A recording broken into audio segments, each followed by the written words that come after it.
അധ്യായം 9. 8-ാം ദിവസം മോശ അഹ്റോനെയും പുത്രന്മാരെയും ഇസ്രായേലിലെ ശ്രേഷ്ഠന്മാരെയും വിളിച്ചു.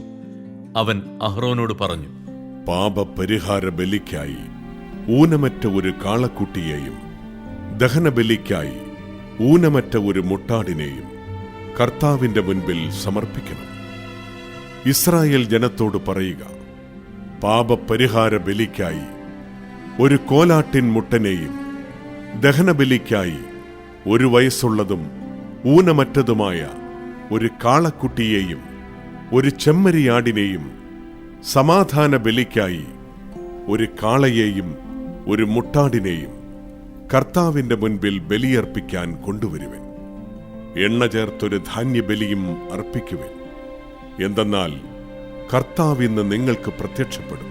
മോശ ആവശ്യപ്പെട്ടതെല്ലാം അവർ സമാഗമ കൂടാരത്തിന്റെ വാതിൽക്കൽ കൊണ്ടുവന്നു.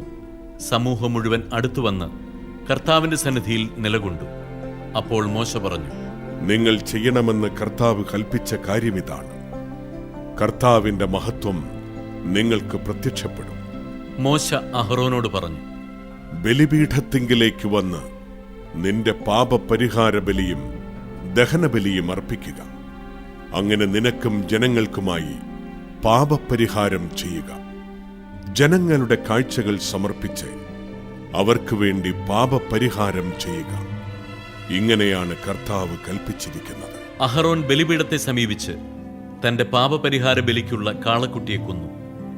അഹ്റോന്റെ പുത്രന്മാർ അതിന്റെ രക്തം അവന്റെ മുൻപിൽ കൊണ്ടുവന്നു. അവൻ വിരൽ രക്തത്തിൽ മുക്കി ബലിപീഠത്തിന്റെ കൊമ്പുകളിൽ പുരട്ടി. ശേഷിച്ച രക്തം ബലിപീഠത്തിന് ചുറ്റുമൊഴിച്ചു. കർത്താവ് മോശയോട് കൽപ്പിച്ചിരുന്നതുപോലെ ബലിമൃഗത്തിന്റെ മേധസ്സും വൃക്കകളും കരളിനു മുകളിലുള്ള നെയ്വലയും ബലിപീഠത്തിൽ വെച്ച് ദഹിപ്പിച്ചു. മാംസവും തോലും പാളയത്തിന് വെളിയിൽ വെച്ച് അഗ്നിയിൽ ദഹിപ്പിച്ചു.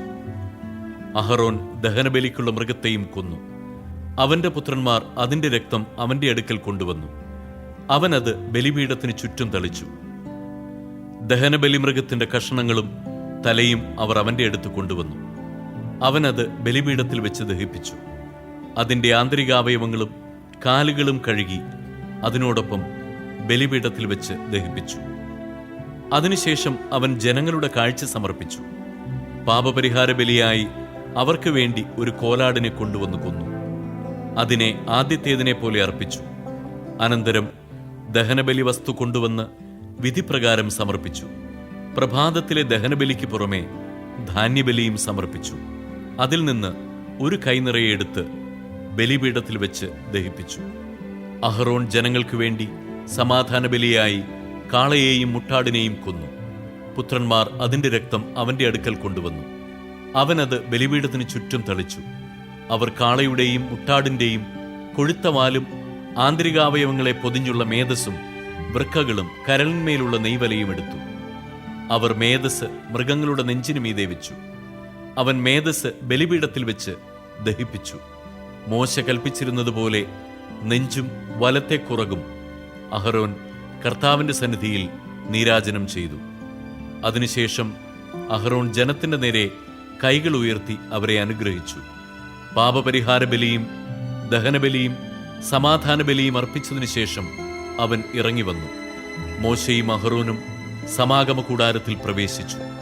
പുറത്തിറങ്ങി വന്ന് അവർ ജനത്തെ ആശീർവദിച്ചു. അപ്പോൾ കർത്താവിന്റെ മഹത്വം ജനത്തിന് പ്രത്യക്ഷമായി. കർത്താവിന്റെ സന്നിധിയിൽ നിന്ന് അഗ്നി പുറപ്പെട്ട് ബലിപീഠത്തിലിരുന്ന ദഹനബലിയും മേധസ്സും ദഹിപ്പിച്ചു. ഇത് കണ്ടപ്പോൾ ജനമെല്ലാം ആർത്തു വിളിച്ച് സാഷ്ടാംഗം വീണു.